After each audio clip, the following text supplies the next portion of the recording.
नमस्कार छात्रों, स्वागत है आप सभी का आईपी स्टडी वीडियो लेक्चर श्रृंखला में। आज जिस विषय का हम अध्ययन करेंगे वह है शब्द निर्माण, उपसर्ग, प्रत्यय और समास। देखिए, भाषा का जो आधार है वो वर्ण माने जाते हैं। वर्णों के द्वारा शब्दों का निर्माण होता है और शब्दों से वाक्य बनते हैं। तो शब्द भाषा का एक बहुत ही महत्वपूर्ण विषय है।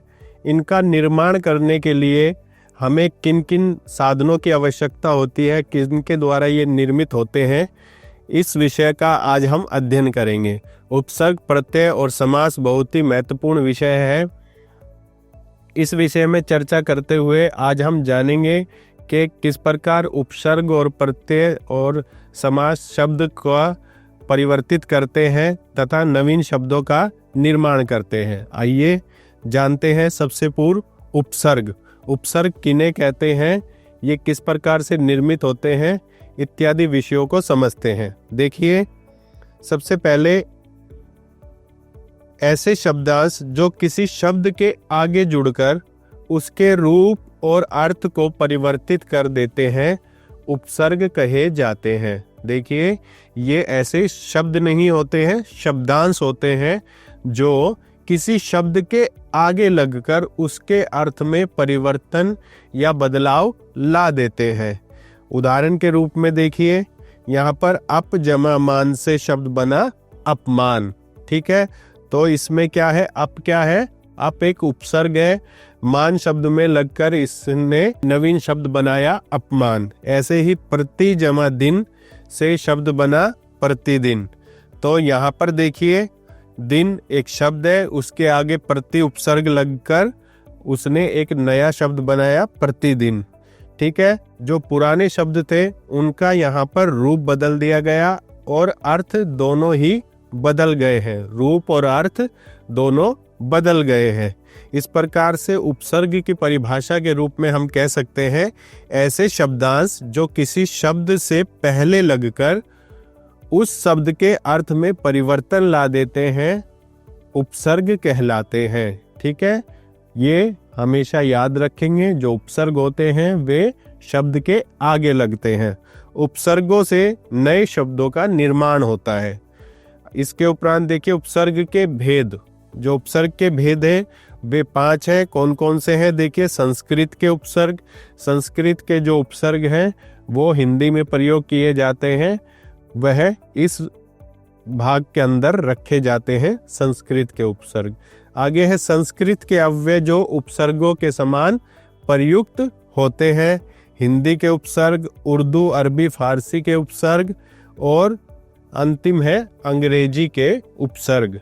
तो आइए सबसे पहले हम संस्कृत के उपसर्गों को जानते हैं।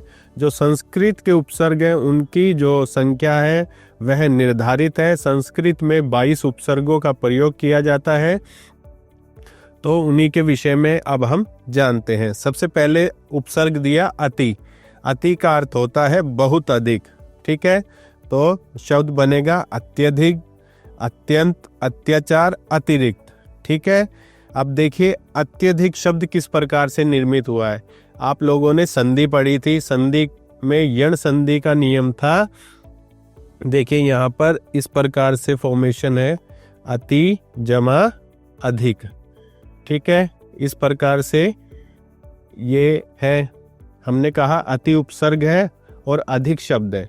अब यण संधि का नियम कहता है कि ई के उपरांत यदि कोई भिन्न स्वर आता है तो ई को यह आदेश हो जाता है। तो ये इस प्रकार से हो जाएगा, तय में से ई निकल गया तो ये हलंत हो गया, यह।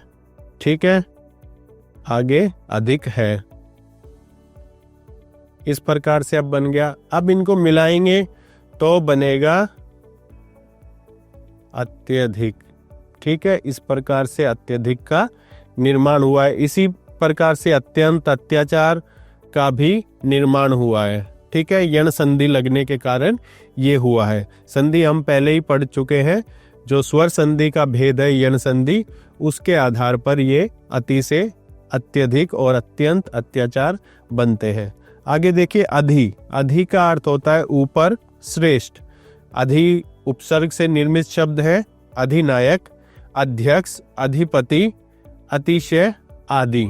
ठीक है, यहाँ भी देखिए अध्यक्ष में आप देख पा रहे होंगे कि यहाँ भी अधि जमा अक्ष से बना है अध्यक्ष, अधि जमा अक्ष से अध्यक्ष बना है।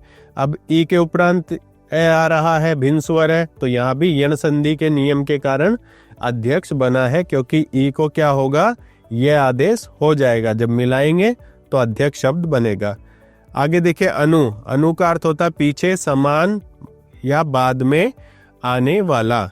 तो अनुकरण, अनुशासन, अनुरूप, अनुकूल, अनुज, अनुमान आदि जो शब्द हैं वो अनु उपसर्ग से बने हैं। आगे देखिए अप, अनुचित, बुरा, हीन इसका अर्थ होता है। अपमान, अपशब्द, अपहरण, अपयश, इस प्रकार से इस उपसर्ग से शब्द बनते हैं। अभि, सामने, चारों ओर।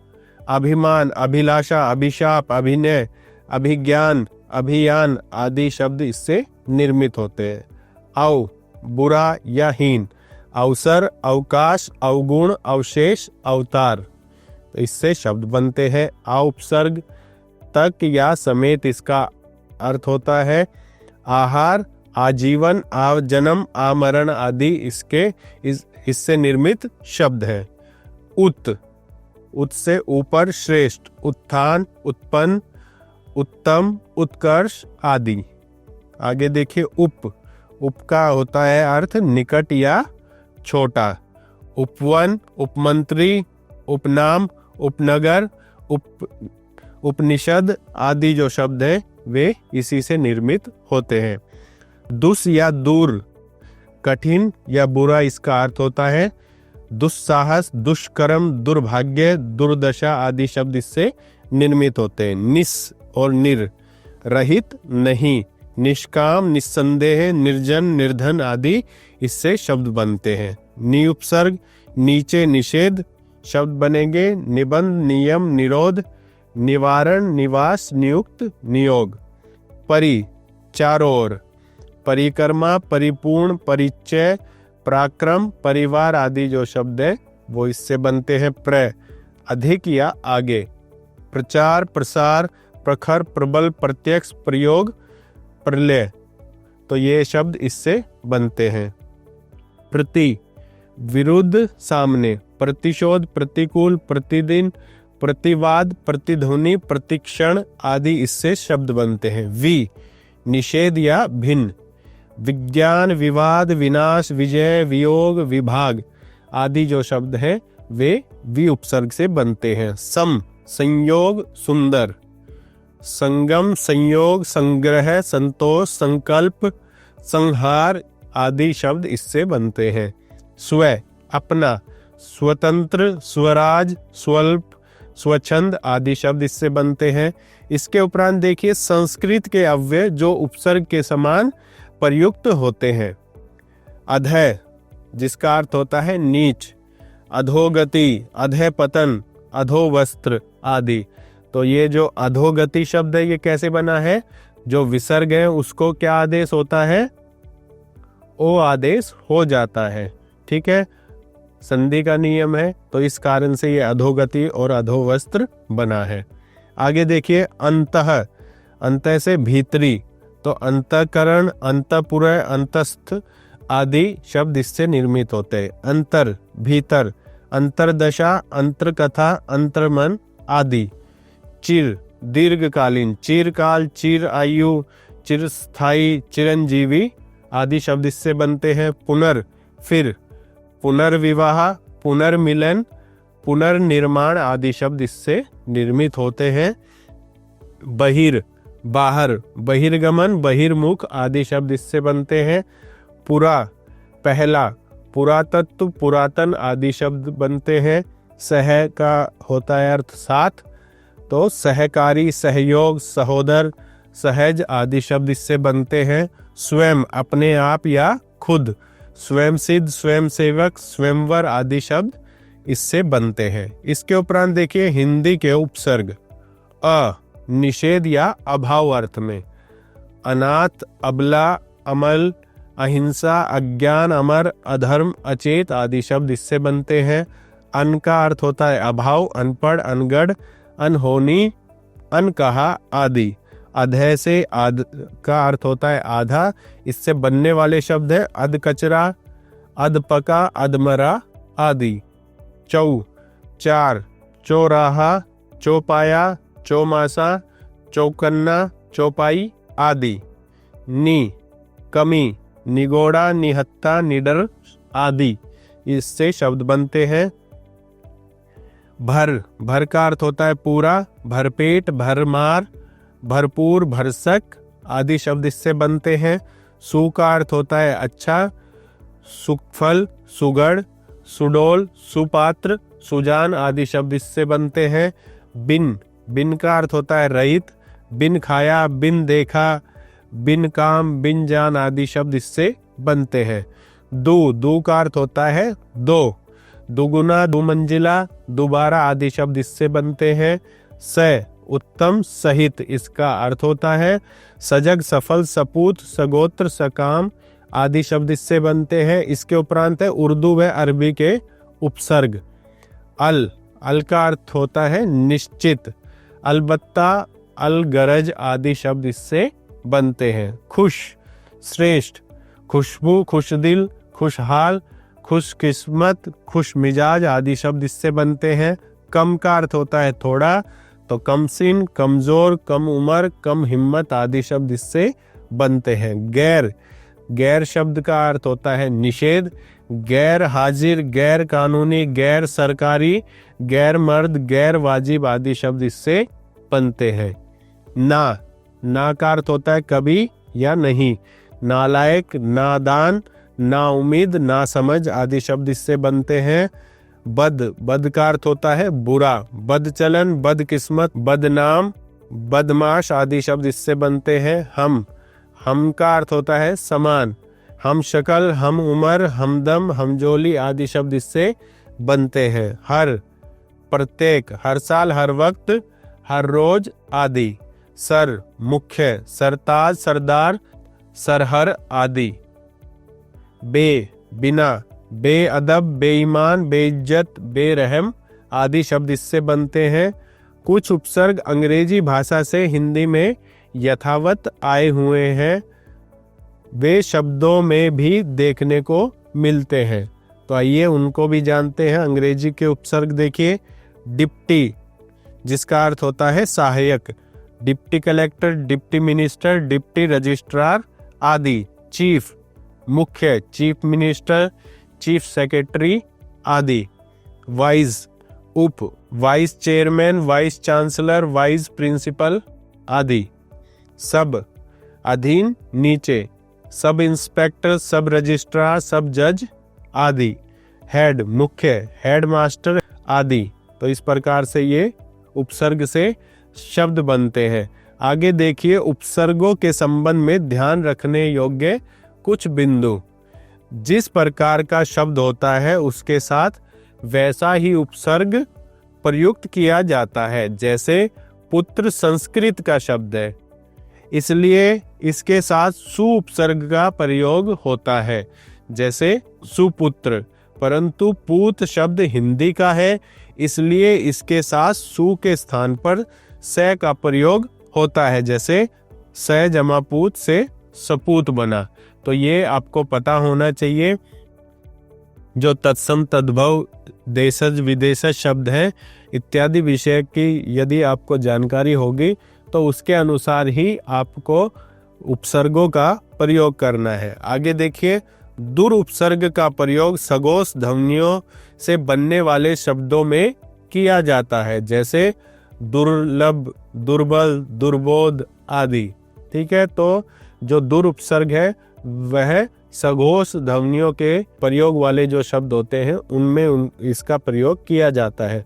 आगे देखिए, कई बार एक से अधिक उपसर्गों का भी प्रयोग देखा जाता है, जैसे व्याकरण में वी, आ और कर्ण, प्रत्युपकार प्रति उप जमा कार में से बना है। तो व्याकरण शब्द में वी और आ उपसर्ग है, प्रत्युपकार में प्रति और उप उपसर्ग है।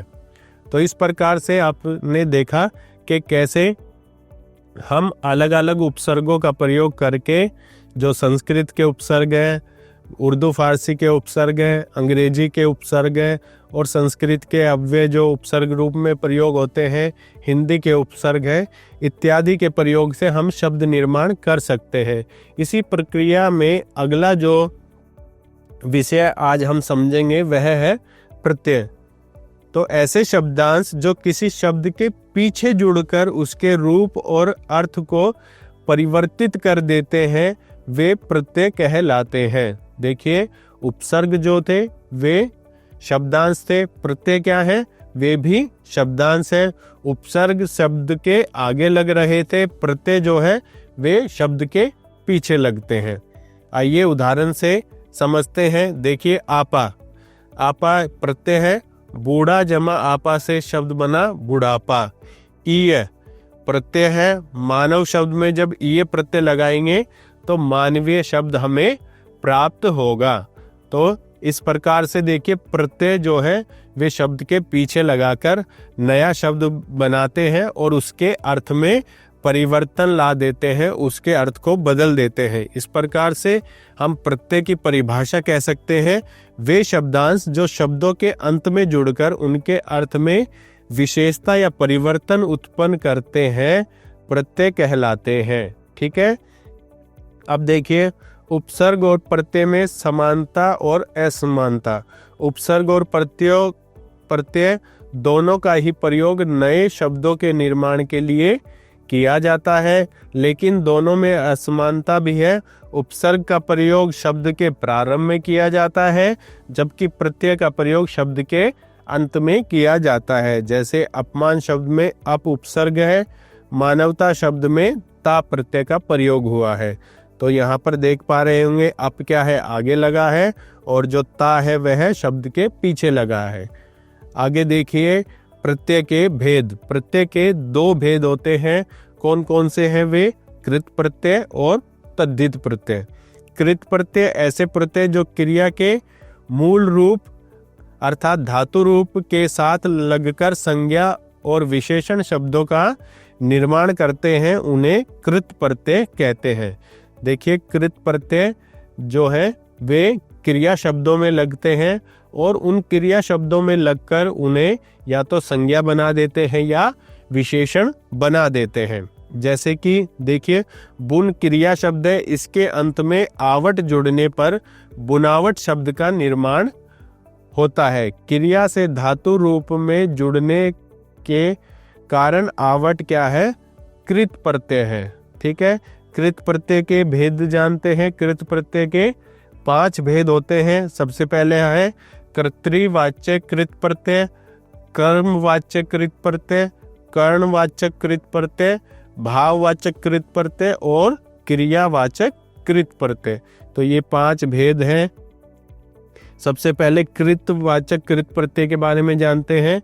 जिस कृत प्रत्यय से क्रिया के करने वाले यानी कर्ता का बोध हो, अर्थात जिसके जुड़ने पर कार्य के करने वाले शब्दों का निर्माण हो, उसे कर्तृवाच्य कृत प्रत्यय कहते हैं।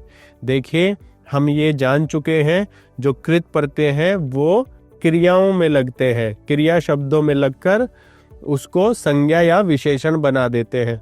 तो कर्तृवाच्य में अर्थात कर्ता बनेगा, तो जो क्रिया शब्द है वो यहाँ पर संज्ञा बन जाएगा। ठीक है। तो संज्ञा जो बनाता है वो किस में आता है? कर्तृवाचक कृत प्रत्यय में आता है, क्योंकि कर्ता क्या होता है? एक संज्ञा ही होगी। तो देखिए, प्रत्यय है अक, शब्द धाव में अक जुड़ा तो धावक, पालक, सहायक। तो यहाँ देखिए ये क्या बन गए? एक तरह से संज्ञा शब्द बन गए। अब देखिए आक, तो आक से बना तैराक। अकड़, भुलक्कड़, पियक्कड़, घुमक्कड़। आऊ, बिकाऊ, टिकाऊ, कमाऊ। आका, लड़ाका, पटाका। आड़ी, पिछाड़ी, अगाड़ी, खिलाड़ी। एरा से शब्द बना लुटेरा, बसेरा, सपेरा। ईयल, मरियल, अड़ियल। ईया, बुढ़िया, कुटिया, लुटिया। हार, पालनहार, सेवनहार। तो इस प्रकार से इन प्रत्ययों के द्वारा शब्दों का निर्माण होता है कर्तृवाच्य कृत प्रत्ययों का। आगे देखिए कर्मवाच्य कृत प्रत्यय, जिन प्रत्ययों द्वारा कर्म वाचक शब्दों की रचना होती है उन्हें कर्मवाचक कृत प्रत्यय कहते हैं। जैसे ओना, ओना से बनेंगे बिछोना खिलौना, नी से ओढ़नी, हुई से लिखी हुई पढ़ी हुई देखी हुई, हुआ से लिखा हुआ पढ़ा हुआ। तो इस प्रकार से ये कर्मवाच्य कृत प्रत्यय हैं जिनके द्वारा इन शब्दों का निर्माण होता है। आगे देखें कर्णवाच्य कृत प्रत्यय, जो कृत प्रत्यय क्रिया के कर्ण रूप बनाते हैं उन्हें कर्णवाचक कृत प्रत्यय कहते हैं। कर्ण का अर्थ होता है साधन, तो इस प्रकार से साधन के रूप में बना देते हैं क्रियाओं को। जैसे अन्न, मक्खन, ढक्कन, बेलन, ई रेली रेती, ओती कटौती फिरौती मनोती, नी ओढ़नी चलनी सूंघनी। तो इस प्रकार से कर्णवाचक कृत प्रत्ययों द्वारा शब्द बनते हैं। आगे है भाववाचक कृत प्रत्यय, जिन कृत प्रत्ययों के योग से भाववाचक संज्ञाओं का निर्माण होता है उन्हें भाववाचक कृत प्रत्यय कहते हैं। जैसे अन्न, तो मिलन चलन मनन, आन मिलान उड़ान तूफान, आई कमाई लिखाई पढ़ाई, आवा दिखावा भुलावा पछतावा, आवट लिखावट रुकावट बनावट, ओती कटौती फिरौती मनोती। आगे देखिए क्रियावाचक कृत प्रत्यय, जिन कृत प्रत्ययों से क्रिया विशेषण अव्यय या विशेष प्रकार के क्रिया शब्दों का निर्माण होता है उन्हें क्रियावाचक कृत प्रत्यय कहा जाता है। ठीक है, अब देखिए ता प्रत्यय है, इससे बनेंगे शब्द डूबता चढ़ता चलता।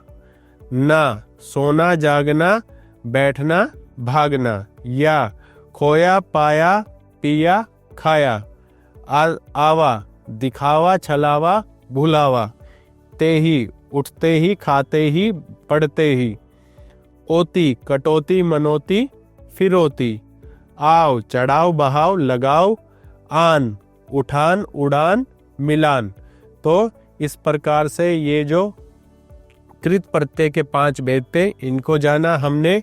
जो प्रत्यय का दूसरा भेद है तद्धित प्रत्यय, अब उसके विषय में हम जानते हैं। देखिए जो प्रत्यय संज्ञा सर्वनाम विशेषण आदि के अंत में लगकर नए शब्द बनाते हैं उन्हें तद्धित प्रत्यय कहते हैं।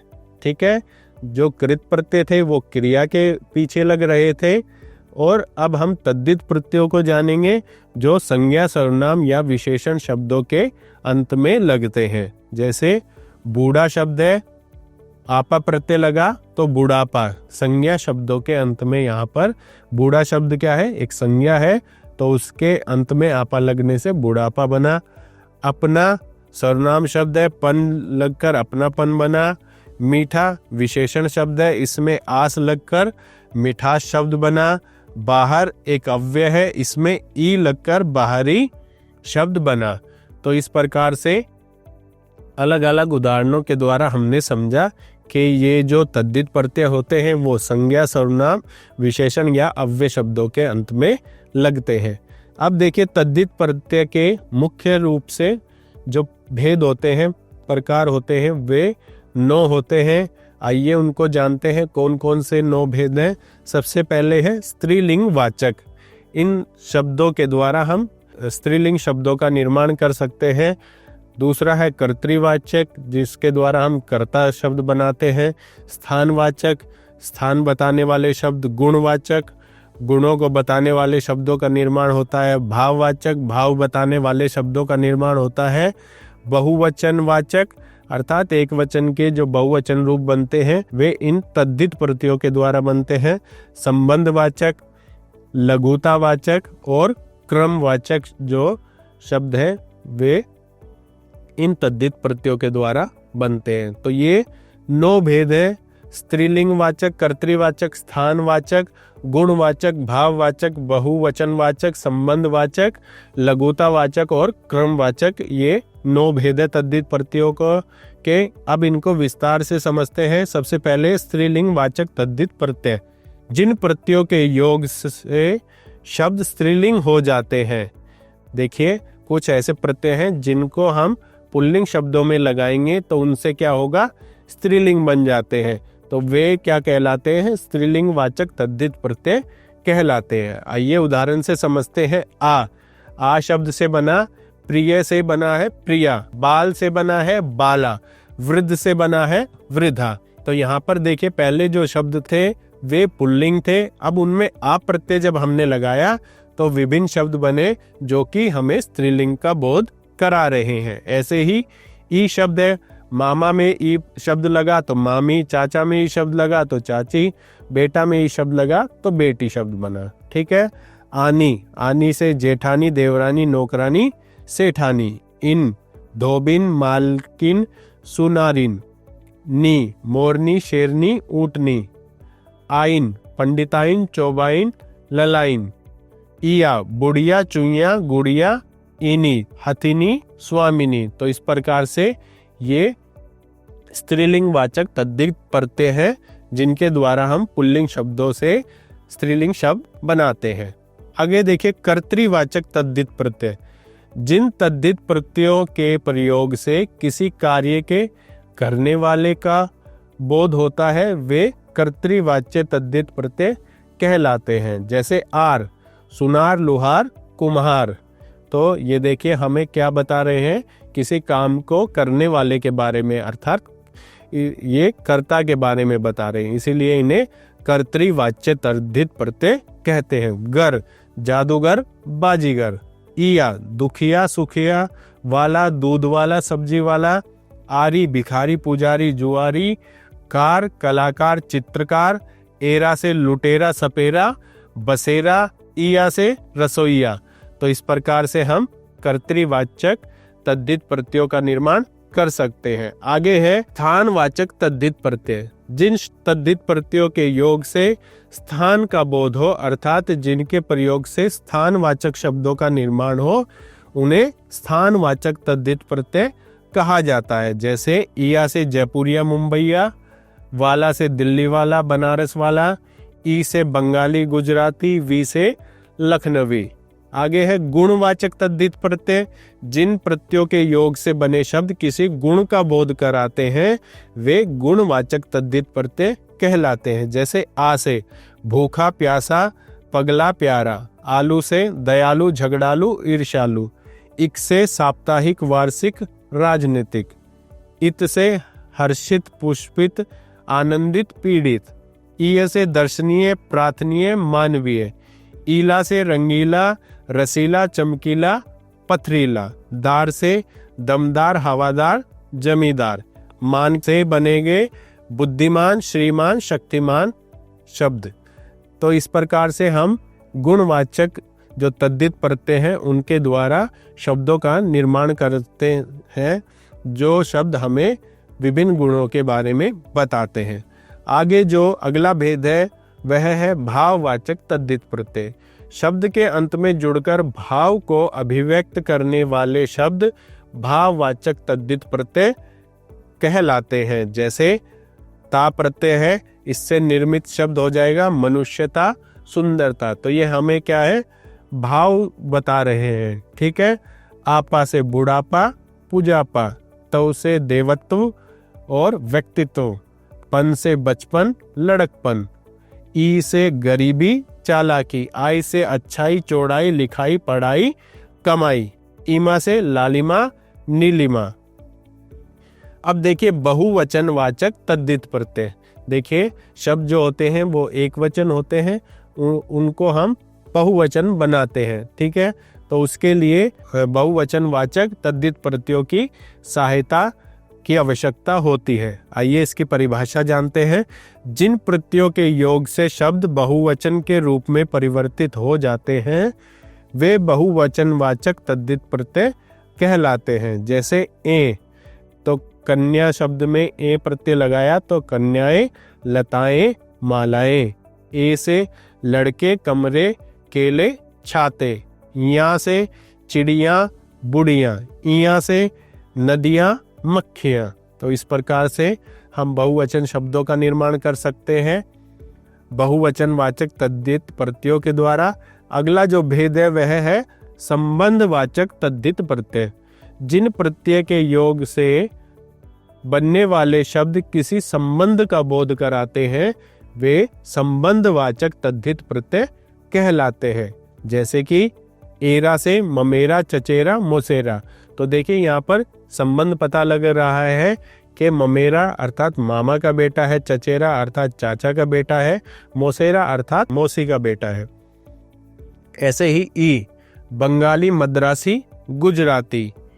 इक से धार्मिक, औपचारिक, राजनीतिक। आल से ससुराल, ननिहाल। जा से भतीजा, भांजा। ये से राधे, कोंते। तो इस प्रकार से बनते हैं ये शब्द। अगला जो भेद है तद्धित प्रत्यय का, लघुतावाची तद्धित प्रत्यय। जिन प्रत्ययों के योग से बनने वाले शब्द लघुता का बोध कराते हैं उन्हें लघुतावाची तद्धित प्रत्यय कहते हैं। जैसे इया, लुटिया, डिबिया। खोर, आदमखोर, सूदखोर। ची, तोपची, खजांची। गर्दी, आवारागर्दी, गुंडागर्दी। चर, नभचर, जलचर। इया, लुटिया, डिबिया। तो इस प्रकार से ये लघुतावाची तद्धित प्रत्ययों से निर्मित शब्द है। आगे देखें कर्मवाच्य तद्धित प्रत्यय। जिन प्रत्ययों के योग से बनने वाले शब्द क्रम का बोध कराते हैं वे क्रमवाचक तद्धित प्रत्यय कहलाते हैं। जैसे गुना, दुगुना, तिगुना, चौगुना, सौगुना। हरा, इकहरा, दुहरा, तिहरा। सरा, दूसरा, तीसरा। वां, पांचवा, सातवां, 10वां, 11वां। तो इस प्रकार से ये 9 भेद जो थे तद्धित प्रत्यय के वो हमने जाने। अब इसके उपरांत देखिए फारसी कृत तथा तद्धित प्रत्यय। कुछ जो फारसी भाषा के द्वारा हिंदी भाषा में कुछ प्रत्यय आ गए हैं उनसे निर्मित शब्दों को अब हम जानते हैं। जैसे ईश, आजमाइश, फरमाइश, मालिश। आना, जुर्माना, बुदबुदाना, मेहनताना। खाना, दवाखाना, कारखाना, कैद खाना। गी, जिंदगी, ताजगी, रवानगी। वान, बागवान। नाक, खौफनाक, दर्दनाक, शर्मनाक।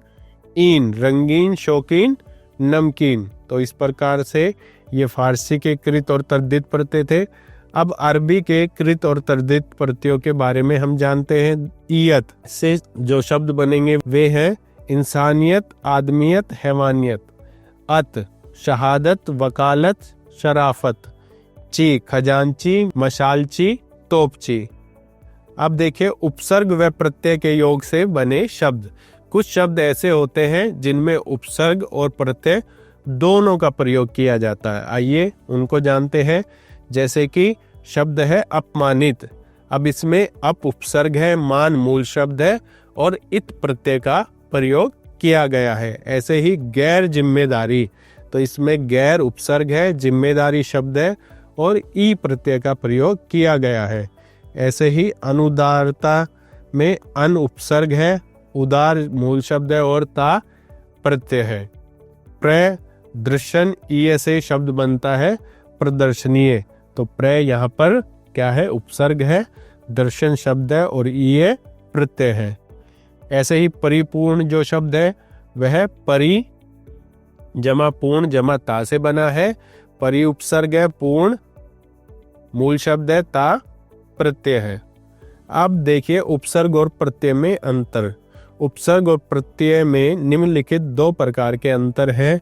उपसर्ग किसी शब्द के आगे जुड़ता है जबकि प्रत्यय शब्द के अंत में जुड़ता है। उपसर्ग से किसी शब्द के अर्थ में परिवर्तन आ जाता है जबकि प्रत्यय लगने से शब्द के अर्थ में विशेष अंतर नहीं आता है बदलाव, लेकिन विशेष अंतर नहीं आता। तो ये हमने प्रत्यय और उनके भेदों को विस्तार पूर्वक समझा। अब जो इस शब्द निर्माण प्रक्रिया का अगला विषय है वह है समास। अब हम समास के विषय में जानते हैं। जब दो या दो से अधिक शब्दों के मेल से एक नए शब्द की रचना की जाती है तो शब्द रचना की इस विधि को समास कहते हैं। जब दो या दो से अधिक शब्द मिलकर एक नया शब्द बनाते हैं तो इस प्रक्रिया को हम समास कहते हैं। देखिए उदाहरण, बहन और भाई से भाई बहन शब्द बना, धन से हीन के लिए शब्द बना धनहीन, नीला है जो कंठ से शब्द बना नीलकंठ, गंगा का जल से शब्द बना गंगा जल। तो इस प्रकार से जो दो पद होते हैं उनको मिलाकर एक पद बनाया जाता है, उसे समास कहते हैं। ठीक है, जो समास है उसमें कुछ शब्दों का हम प्रयोग करते हैं समास की प्रक्रिया में। आइए अब उनको समझते हैं कि वो शब्द क्या है और उनके अर्थ क्या है। जैसे कि हम एक शब्द का प्रयोग करते हैं समस्त पद। जो ये आप लाल कलर के शब्द देख पा रहे हैं, ये क्या है? ये समस्त पद है। तो ये इन समस्त पद क्यों कहा जाता है, आइए जानते हैं। समास करने से जो स्वतंत्र शब्द बनता है उसे समस्त पद, समास किया हुआ शब्द कहते हैं। ठीक है, जब हम समास करते हैं, दो शब्दों को मिलाकर एक शब्द बनाते हैं, तो जो एक शब्द बनता है उसे समस्त पद कहा जाता है। जैसे रसोई घर, घुड़सवार आदि। आगे देखिए, जो समस्त पद बना है, ठीक है, तो उसको जब हम अलग अलग करके लिखते हैं, उसका विच्छेद करते हैं, उसका विग्रह करते हैं, तो वह समास विग्रह कहलाता है। ठीक है, तो समस्त पद क्या है? सामासिक पद जो बना है, जो एक पद बना है उसे सामासिक पद भी कहते हैं। ठीक है, दो शब्दों को मिलाकर जो एक शब्द बना है उसे समस्त पद या सामासिक पद कहेंगे। उसको जब हम अलग अलग करके उसके पूर्ण रूप में लिखते हैं तो वह समास विग्रह कहलाता है। ठीक है, इसके उपरांत हम जानते हैं समास के भेद। समास के 6 भेद हैं। कौन कौन से हैं वे? सबसे पहले है अव्ययी भाव समास, दूसरा है तत्पुरुष समास, कर्मधारय समास, द्विगु समास, द्वंद्व समास, और अंतिम और छठा है बहुव्रीहि समास। तो ये 6 भेद है। आइए अब इनको विस्तार पूर्वक हम समझते हैं। सबसे पहला है अव्ययी भाव समास। देखिए नाम से ही समझ पा रहे होंगे कि यहाँ पर जो पद है वो क्या है? अव्यय है। तो अव्ययी भाव समास की कुछ विशेषताएं हैं, उनको जानते हैं। अव्ययी भाव का शाब्दिक अर्थ होता है अव्यय बन जाना।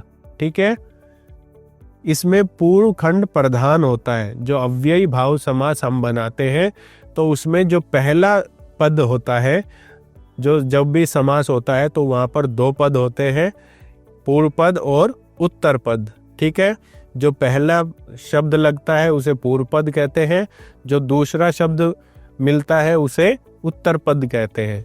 तो जो यहाँ पर पूर्व पद होगा वह प्रधान होगा, उसी की ज्यादा शक्ति होगी। यही पूर्व खंड अव्यय होता है। जो पूर्व पद यहाँ इस समास में होता है अव्ययी भाव में, वो क्या होता है? एक अव्यय होता है, जिसके कारण जो पूरा शब्द है वह क्या बन जाता है? अव्यय बन जाता है। पूर्व खंड और उत्तर खंड को मिलाने पर जो समस्त पद बनता है वह भी अव्यय बन जाता है। ये समस्त पद क्रिया विशेषण की भांति प्रयुक्त होता है।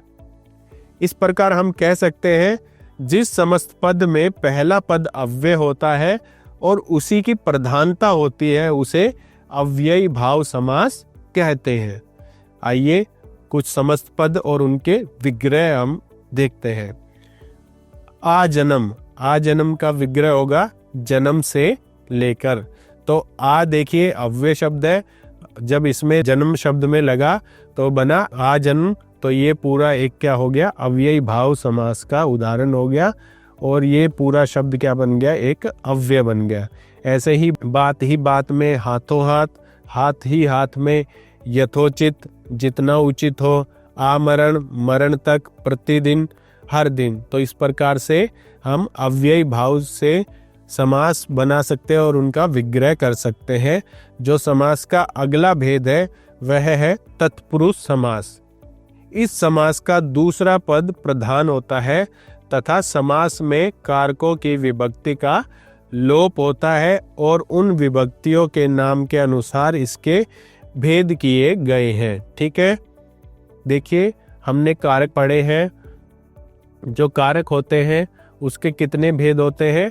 8 भेद होते हैं और उन 8 के चिन्ह होते हैं कुछ निर्धारित। जैसे हमने पढ़ा है कर्ता ने, कर्म को, कर्ण से, संप्रदान के लिए, अपादान से, संबंध काके की, अधिकरण में पर और संबोधन हे अरे। तो ये 8 भेद हमने कारक में पढ़े हैं। कारक में जो पहला है कर्ता कारक और अंतिम है संबोधन कारक, उनको जब हम हटा देंगे तो बाकी कितने बच गए? 6 भेद बच गए। ये 6 जो भेद हैं वे तत्पुरुष समास के होते हैं। यहाँ पर लिखा ना, विभक्ति का लोप होता है और उन विभक्तियों के नाम के अनुसार ही इनके भेद किए गए हैं।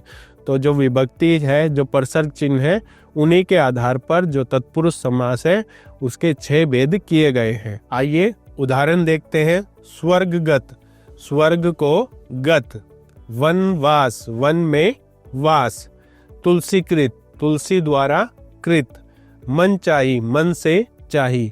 तो आप देख पा रहे होंगे समस्त पद जब किया हमने, स्वर्ग को गत का जब हमने समस्त पद किया तो जो विभक्ति चिन्ह है को, इसका लोप हो गया। वनवास, वन में वास, यहाँ पर विभक्ति चिन्ह था में, इसका लोप हो गया तो ये पद बना वनवास। ऐसे मन से चाही में जो से चिन्ह है कारक का, उसका क्या हुआ? लोप हो गया। तो मन से चाही से का लोप होने के कारण मन चाही शब्द बना है। ठीक है, अब देखिए उपर्युक्त सभी उदाहरणों में दोनों पदों के बीच में आने वाले जो परसर्ग है या विभक्ति चिन्ह है उनका क्या हुआ है? लोप हो गया है। तो इसी को तत्पुरुष समास कहते हैं। विभक्ति के अनुसार तत्पुरुष के 6 भेद है। देखिए हमने कर्ता हटाने को कहा तो यहाँ पर देखिए अगला जो भेद है कर्म, उससे आरंभ होता है तत्पुरुष और अंत में संबोधन हटा देते हैं अधिकरण तक। ये इसके 6 भेद है। आइए समझते हैं। सबसे पहला है कर्म तत्पुरुष। पुरस्कार प्राप्त, पुरस्कार को प्राप्त। ग्रामगत, ग्राम को गत। ज्ञान प्राप्त, ज्ञान को प्राप्त। नगरगत, नगर को गत। तो आप देख पा रहे होंगे को यहाँ पर चिन्ह बार बार आ रहा है। ये कौन कारक का चिन्ह है? तो कर्म कारक का ये चिन्ह है और यहाँ पर इसका लोप हो जाता है तो जो समस्त पद है वो बनता है। आगे इसमें कर्म कारक की विभक्ति को का लोप हुआ है। ठीक है, जितने भी ये उदाहरण हम देख रहे हैं। अगला जो भेद है वह है कर्ण तत्पुरुष। अब देखिए रोग पीड़ित, रोग से पीड़ित। तो यहाँ पर विग्रह में देख पा रहे होंगे से जो कर्ण कारक होता है उसका चिन्ह क्या होता है? से या के द्वारा। ठीक है, तो विष पूर्ण, विष से पूर्ण। तुलसीकृत, तुलसी द्वारा कृत। मुंह मांगा, मुंह से मांगा। मन चाहा, मन से चाहा। जन्मांध, जन्म से अंधा। तो यहाँ पर देखिए जो कर्ण तत्पुरुष है उसमें जो विभक्ति चिन्ह है से और द्वारा का लोप हुआ है। आगे देखिए संप्रदान तत्पुरुष चिन्ह होता है के लिए, तो इसमें के लिए का लोप होगा। देखिए राष्ट्र प्रेम, राष्ट्र के लिए प्रेम। रसोई घर, रसोई के लिए घर। पूजा घर, पूजा के लिए घर। दीवार घड़ी, दीवार के लिए घड़ी। तो यहाँ पर जो चिन्ह है के लिए उसका लोप होने से जो समस्त पद है वे बने हैं। ऐसे ही अपादान तत्पुरुष में देखिए अपादान का चिन्ह भी क्या होता है? से होता है। यहाँ पर हमें सब में से का लोप दिखेगा। देखिए धन से हीन, तो इसमें हम जब से का लोप कर देंगे तो समस्त पद बनेगा धनहीन। ऐसे ही मार्ग से भ्रष्ट में से का लोप होने पर बनेगा मार्ग भ्रष्ट। नेत्रहीन, नेत्र से हीन। संतानहीन, संतान से हीन। तो यहाँ पर जब से का लोप हो जाएगा तो समस्त पद बन जाएगा। आगे देखिए संबंध तत्पुरुष। संबंध तत्पुरुष, संबंध का चिन्ह क्या था? काके की रारेरी। तो यहाँ पर देखिए शिव भक्त, समास विग्रह है शिव का भक्त। यहाँ भी आप देख पा रहे होंगे जो विभक्ति चिन्ह है का, उसका लोप हुआ है। राष्ट्र गौरव, राष्ट्र का गौरव। जलयान, जल का यान। पुस्तक प्रेमी, पुस्तक का प्रेमी। आगे देखिए अगला भेद है अधिकरण तत्पुरुष। ये तत्पुरुष का अंतिम भेद है। ठीक है, देखिए घुड़सवार, घोड़े पर सवार। जो अधिकरण कारक होता है उसका चिन्ह होता है में पर। तो इस तत्पुरुष समास के अंतर्गत हमें में पर का लोप दिखेगा। ठीक है, पेट दर्द, पेट में दर्द। डिब्बा बंद, डिब्बा में बंद। नरोत्तम, नरों में उत्तम। तो यहाँ पर देख पा रहे होंगे में और पर का लोप करके जो समस्त पद हैं वे बने हैं। आगे देखिए इसी प्रक्रिया में जो समास का अगला भेद है तीसरा, वह है कर्मधारय समास। कर्मधारय समास दो प्रकार से बनता है। यदि किसी समास में पहला पद विशेषण और दूसरा पद विशेष्य हो तो वह कर्मधारय समास होता है। जैसे नील गाय में पहला पद नील क्या है? विशेषण है, और दूसरा पद गाय क्या है? विशेष्य है। विशेषण में हम विशेषण और विशेष्य के बारे में पढ़ चुके हैं। जिसकी विशेषता बताई जाती है उसे विशेष्य कहते हैं, और जो शब्द विशेषता बताते हैं उन्हें विशेषण कहा जाता है। तो यहाँ पर देखिए जो कर्मधारय समास है वो दो प्रकार से बनते हैं। इसमें पहला शब्द क्या होगा? विशेषण होगा, और दूसरा शब्द क्या होगा? विशेष्य होगा। जैसे महादेव, तो यहाँ पर महा क्या है? एक विशेषण शब्द है, और देव शब्द क्या है? एक विशेष्य है। तो इनको मिलाकर बना है महा जमा देव से बना महादेव। ठीक है, ऐसे ही नील गाय में नील क्या है? विशेषण है, और गाय विशेष्य है। भला मानस में भला विशेषण है, मानस विशेष्य है। अधपका में आधा विशेषण, पका विशेष्य। तो इनको मिलाकर ये शब्द बने हैं। आगे इसी प्रक्रिया में देखिए यदि किसी समास में उपमेय और उपमान का संबंध हो, एक वस्तु की दूसरी से तुलना की जाए या समानता दिखाई जाए, वह भी कर्मधारय समास होता है। ठीक है, पहली कंडीशन जो हमने पढ़ी कि उसमें पहला पद क्या होना चाहिए? विशेषण होना चाहिए, दूसरा विशेष्य होना चाहिए। अब अगली कंडीशन ये कहती है कि इसमें एक शब्द पहला जो है वो उपमेय होगा, और दूसरा शब्द जो है वो उपमान होगा। जैसे चरण कमल, तो कमल के समान चरण। ठीक है, तो आपस में तुलना की गई है ना, तो इस कारण से यहाँ पर क्या है? कर्मधारय समास है। चंद्रमुख, चंद्र के समान मुख। वचनामृत, अमृत रूपी वचन या अमृत के समान वचन। घनश्याम, घन के समान श्याम। अगला भेद जो है समास का वह है द्विगु समास। जिस समस्त पद में पूर्व पद संख्यावाची विशेषण हो और समूह का बोध कराए उसे द्विगु समास कहते हैं।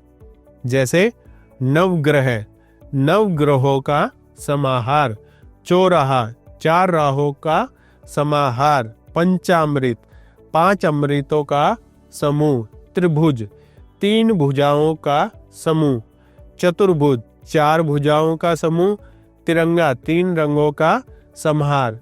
तो आप देख पा रहे होंगे जो द्विगु समास है उसमें जो पहला पद है वह क्या है? संख्यावाची होता है। तो इसके द्वारा आप पहचान सकते हैं कि जो समास है वो यहाँ पर कौन सा है। आगे है द्वंद्व समास। द्वंद्व समास की विशेषताएं देखिए। समस्त पद में दोनों पद प्रधान होते हैं। दोनों पदों के बीच में और या तथा जैसे योजक शब्दों का प्रयोग होता है। द्वंद्व समास का अर्थ दो या दो से अधिक वस्तुओं का युगम अर्थात जोड़ा होता है। ठीक है, जो द्वंद्व समास में प्रयोग होने वाले शब्द हैं वे क्या होते हैं? युगम या जोड़े वाले शब्द होते हैं। इस प्रकार हम कह सकते हैं जिस सामासिक पद में दोनों पद समान हो और उनका विग्रह करने पर योजक शब्दों का प्रयोग होता है वह द्वंद्व समास कहलाता है। जैसे राधा कृष्ण समस्त पद है और विग्रह होगा राधा और कृष्ण। ठीक है, राधा और कृष्ण देखिए समान शब्द है और इनका विग्रह करने पर हमें और मिल रहा है, तो ये क्या है, द्वंद्व समास का उदाहरण है। ऐसे ही यश अपयश, यश या अपयश, दाल भात, दाल और भात, हानि लाभ, हानि या लाभ। तो इस प्रकार से हम द्वंद्व समास समझ सकते हैं। अगला भेद है जो समास का वह है बहुव्रीहि समास। बहुव्रीहि समास की विशेषताएं, इस समास में दोनों खंड प्रधान न होकर समस्त पद अपने से भिन्न किसी अन्य संज्ञा का बोध करवाते हैं।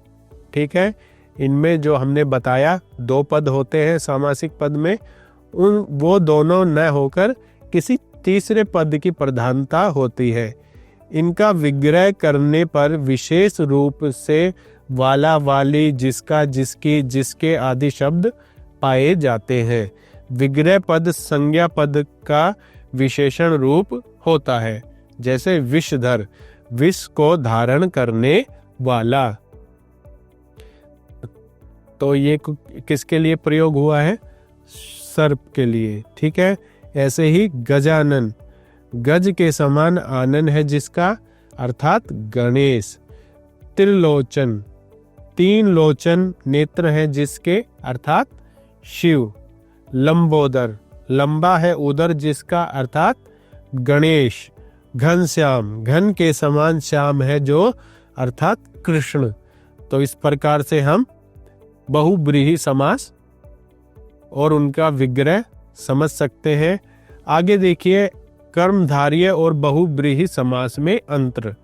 कर्मधारय समास के दोनों पदों में उपमेय, उपमान या विशेषण विशेष्य का संबंध होता है, जबकि बहुव्रीहि समास में दोनों पद क्या होते हैं, गौण होते हैं। इसका तीसरा पद प्रमुख होता है। उदाहरण देखिए, पीतांबर, पीत विशेषण है जो अंबर विशेष्य की विशेषता बता रहा है, इसलिए यहाँ पर कर्मधारय समास है। पीतांबर, पीत है अंबर जिसके, यानी विष्णु, तो यहाँ पर क्या है, बहुव्रीहि समास है। तो इस प्रकार से जो विग्रह किया जाता है उसके आधार पर हम समझते हैं कि यहाँ कर्मधारय समास है या बहुव्रीहि समास है। आगे देखिए द्विगु और बहुव्रीहि समास में अंतर, क्योंकि कई बार हम देखेंगे कि बहुव्रीहि समास में भी संख्यावाची शब्दों का प्रयोग होता है। तो इनको हम कैसे समझेंगे, आइए जानते हैं।